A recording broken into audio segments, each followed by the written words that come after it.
Hello guys, so di ami karon sa balay sa akong amigo kay naga party kan kain dinner mga Bisaya po ni sila no, pero atos lang pangutan-on kung giunsa nila pagngari og Canada.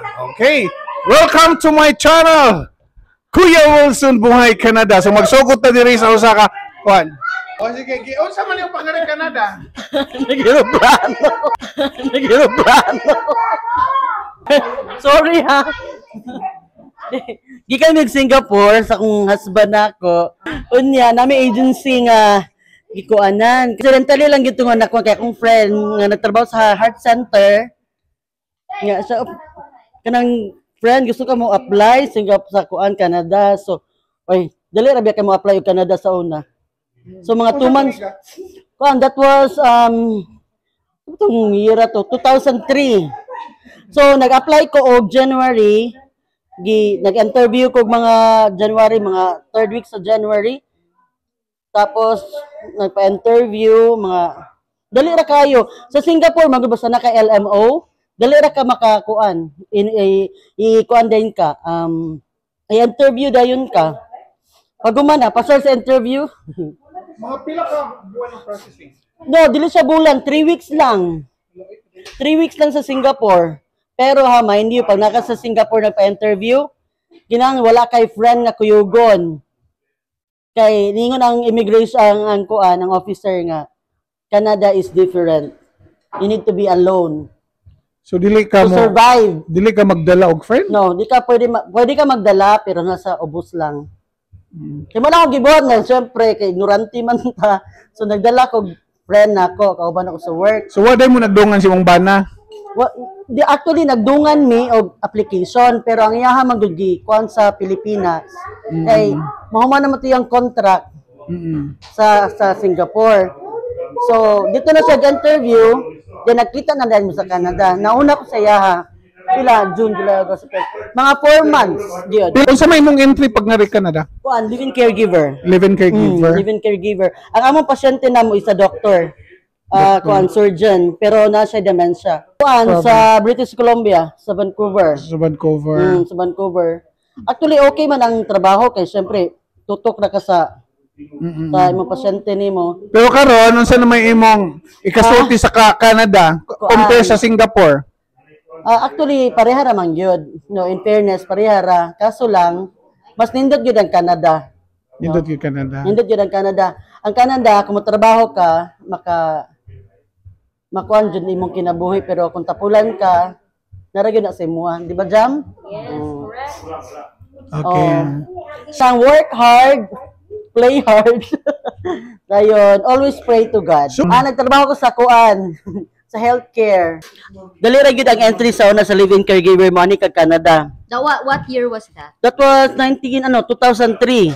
2000 to 2003, dili pa kay lisod.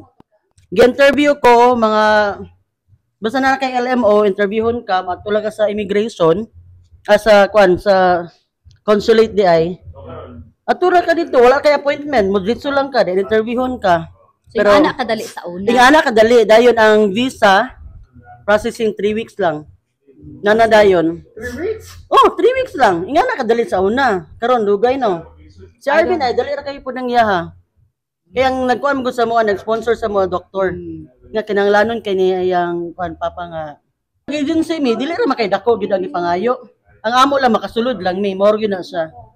Pero no shame sa live-in caregiver ha. Mind you, sa tanan nag-live-in caregiver mga nurses biya, no? Padali na ka makaanhi dire. So patuloy ang live-in caregiver. Oh, patuloy ang live-in caregiver. Ako wala naman ko ga-eskwela og live-in caregiver, kaya naman ko sa hospital ga-eskwela aga trabaho. So pagtanaw lang sa kuan sa officer, okay. Wala kay ko siguro mga 10 minutes sa tumong interview. Baguman pasar na dayon. So pila ra ka buwan ang sukat ng lardo ka? 3 weeks na lagi ko. 3 weeks ang visa dayon na uli ko kuan Pilipinas. Time pa gyud SARS pa gyud to.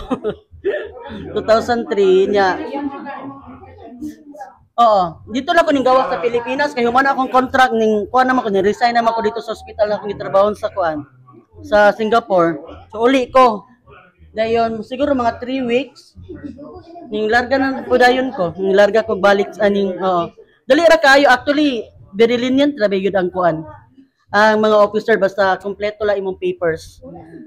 Kulang gani balik jud ka. Pero siguro if it's meant for you, it will be given yun.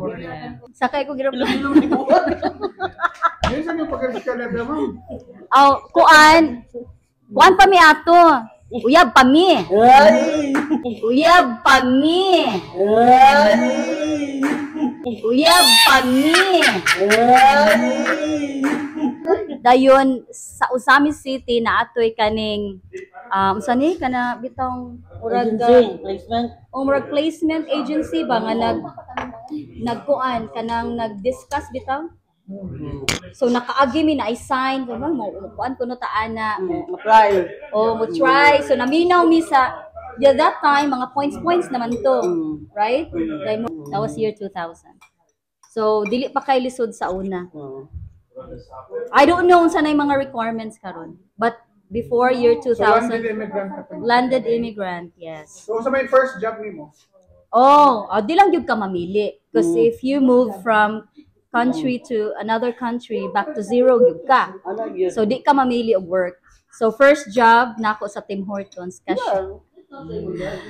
Dayon, si June the same. Nag-Tim Hortons mi, nag-Walmart siya, ni-eskwela ko. So, ni-eskwela Sa mga ko. course, ma'am? Eskwela ko og kuan, Medical Office Administration. So, karon Karon na ako sa hospital. So nagamit jud nako siya. So Sa may mga kasultis Canada, Canada is a really good place for families, especially if you have children. It's safer. It's not too crowded. Health benefits, kids' education, kids' future. It's really good. And as long as you work hard and be patient, and yeah, just work hard. final message. Final message na ako, perseverance yun, tapos kinahanglan mag-pray sa ka sa Ginoo kay kung wala kay guidance, pag dili imuha, dili gyud para sa imuha. Di ba? Dili lang ka mandawat nga maayo ang ana. Kung hasa ka gihatag sa Ginoo dito gyud ka, di ba? Yeah. There's no shame on that. But Canada is a good place to live. Correct. Balik expensive. Yeah, very clean, very Yeah. clean, very safe. I can say it's safe place. Okay, salamat. Salamat po.